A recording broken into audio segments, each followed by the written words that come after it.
Hey, good morning, folks. This is MLive Chief Meteorologist Mark Torregrossa. Sorry about that. I hit the wrong button and it was a snowball's effect into messing up this Facebook Live with you. So thanks for joining me on the MLive Morning Weather Update brought to you by Consumers Energy.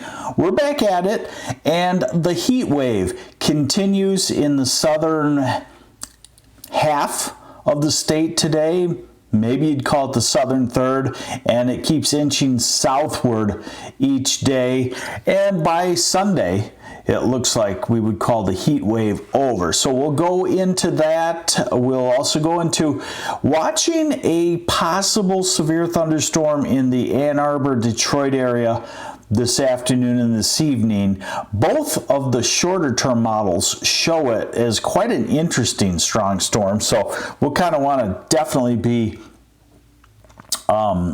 careful with that one. So let's get on into the maps and show you what's going on.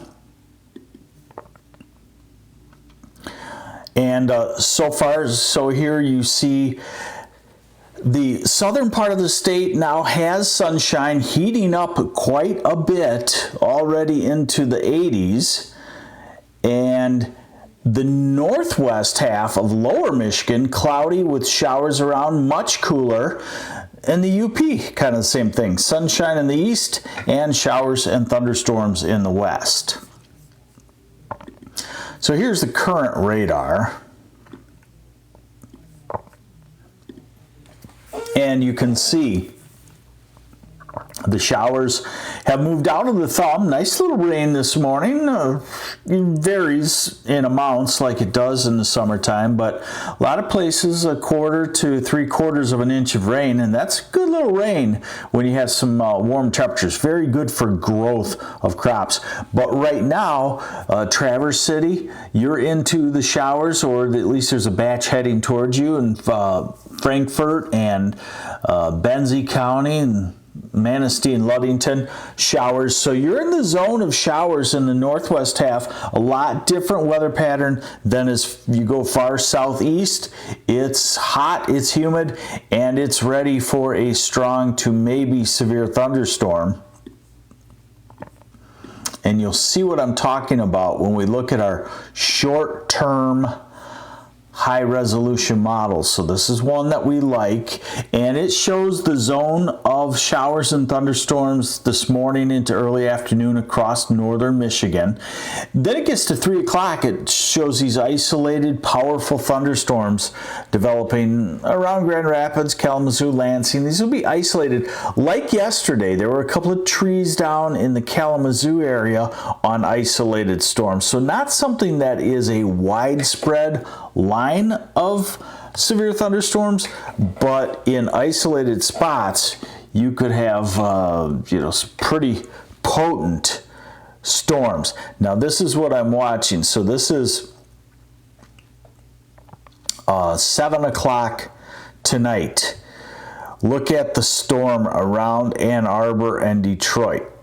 Okay, so 7, 8, 9. And I don't know that the timing is exact and the location is exact, but I do believe that, at some point late afternoon or evening, we could have quite a severe storm around the Ann Arbor to Detroit area. So keeping an eye on that, and then as we go through the night, the storms tend to weaken, and then as we go into tomorrow, the zone of storms still in northern Michigan and starting to shift more to the south. So it's going to take about 3 days before this hot weather gets scoured out of the far southeast part of the state. Now, this is the kind of situation, I've alerted the weather team at MLive and the newsroom, this is the kind of situation where the headlines from the main storm center don't really grasp how severe a storm could be, and then you say, what happened? So I just want to alert you, they have us in a marginal chance of severe thunderstorms in that southeast quadrant of lower Michigan, but I want to alert you that the models show something could be quite robust in a localized spot. Now this is another model. This is a different model. It goes out a little bit farther into the future, but note what it says. It also says that a significant storm could develop in the southeast later today. This is 3 o'clock, so it's a little bit earlier, and it does it around the Detroit and Monroe areas and continues to do it. So what I would say is the second half of this afternoon and the first half of this evening, we could have a significant severe thunderstorm somewhere in the southeast. And then as we go into the night, the things quiet down, and then we go to tomorrow. We're through tomorrow, and then we go to Saturday, and Saturday is finally when the main upper air disturbance starts to come toward the Great Lakes. So this is Saturday, 1 in the afternoon. And what it signifies is a cold front coming through that can produce severe weather. I would target the northwest third of lower Michigan, Mackinac City to Sheboygan to Petoskey, Charlevoix, all the Traverse City area, down to maybe Muskegon, for storms in the late afternoon and evening on Saturday that would have the instability to be severe. Now we jump to going out farther. So you see, you can't just look at one model, because each model has its strength on what it forecasts and its strength on the time frame also. And this is the European, so it has a better handle on 3, 4, 5 days out. Okay, and so here we are at Saturday afternoon into evening, Saturday late evening and overnight. And so a passage like this would still have enough instability for severe storms northwest lower and across the UP, but the storms, as this indicates as we go through Saturday night, would die some in intensity, and then the cold front may slip through silently in the southeast on Sunday morning, and then cooler temperatures come in. Much cooler on Monday. That looks very nice. This model wants to bring another disturbance, a little poke of heat toward us on Tuesday, and then another wave of cool down as we get to late next week. And you know, time passes on, time marches on, right? So we're already looking out at June 30th here, and we're going to look out to July 4th, but it shows storm systems continue and warmth ahead of them, a little bit cooler behind them. So high temperatures today will be in the 90s, let's say from about Flint to Grand Rapids southward will be 90 to 95 degrees. Then you get the 80s for a short time period. Then you get 70s in the north where the showers and storms are. Same about position tomorrow. Saginaw to Grand Rapids south of there in the 90s. Saturday could be hotter again because of the south wind ahead of the cold front. So that could pull the 95 degree readings northward to Bay City, Clare, Mount Pleasant, Big Rapids. And if the northern third of lower Michigan stays in some clouds and a few showers, then you stay in the 80s and 70s. Then watch the cooler air move in. This is Sunday's high temperatures, 80s in the southeast, 70s in the north. Monday, our classic beautiful day. And then Tuesday, that little tongue of hotter temperatures ahead of maybe a disturbance.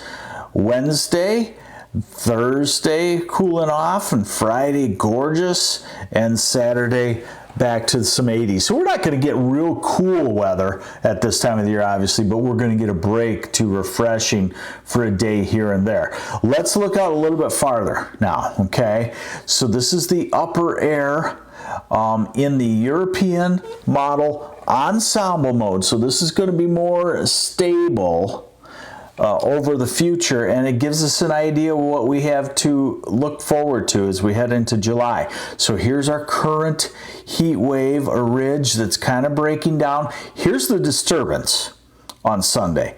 That's a pretty significant disturbance for this time of the year. So that's why I've got, my heads up on severe weather, depending on how things come into play. This is late next week. So this is next week at this time. June 27th. And that's a northwesterly flow, and that does cool us down to much lower humidity. But how long does it last? Already by the weekend, we see the ridge starting to build, not as pronounced as it was, but a broader ridge taking up a lot of the country. Now we're at July 2nd, July 3rd. Kind of scary, isn't it? We're already talking about the July 4th holiday. Man, what has happened to the speed of time? Are we going into a time warp, folks? I feel like it. Now we're 16 days out. We're at July 4th, and that would say a nice summery pattern. Nothing too cool, nothing super, super extremely hot. It would also say that there's a storm track still over us, but we couldn't say in any one case just yet if there would be storms. But on the 4th of July weekend, 4 or 5 days, however long we're going to stretch it out, you're going to have a clump of thunderstorms in a pattern like this. Now, let's look out even farther. Here's the brand new extended forecasts from the Climate Prediction Center. So 6 to 10 day forecast is warmer than normal, 8 to 14 days warmer than normal, not extremely hot. Here's a new 30-day forecast issued today for July, and it says we're going to be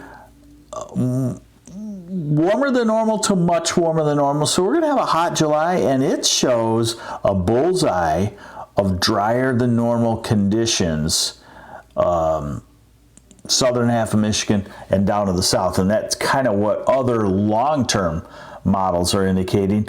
Then let's go to the 3-month forecast. July, August, September just issued today.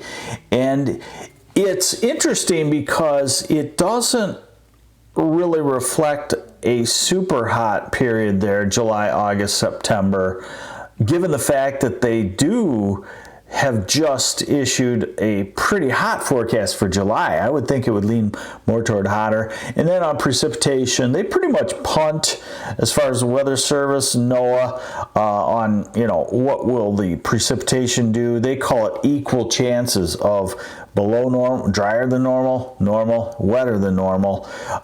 Usually what that means is we don't see anything really extreme either way. So the main factor, the big picture for me as a meteorologist is we're in the storm track. And that means that we get warm to hot ahead of a storm. We get a line of thunderstorms. Those can be severe at this time of the year. We are definitely in the heart of our severe weather, and the atmosphere is set up to do severe weather if the timing happens that way. But late afternoon and evening, typical time. Not always, though. We've had some big outbreaks early in the morning. One of the biggest, May 1998, came through 4, 5, 6, 7 in the morning with 100-mile-an-hour winds. So just keep an eye on it. A little something for everybody. Some hot weather, some thunderstorms for us gardeners and farmers, and some cool off and lower humidity for all of us to have a break from the air conditioning and the heat and humidity. That is the lowdown. This is MLive Chief Meteorologist Mark Torregrossa. Thanks for joining me on the MLive Morning Weather Update, brought to you by Consumers Energy, and I will keep you updated again tomorrow. We'll watch for severe weather possibly on late Saturday or Sunday. Take care.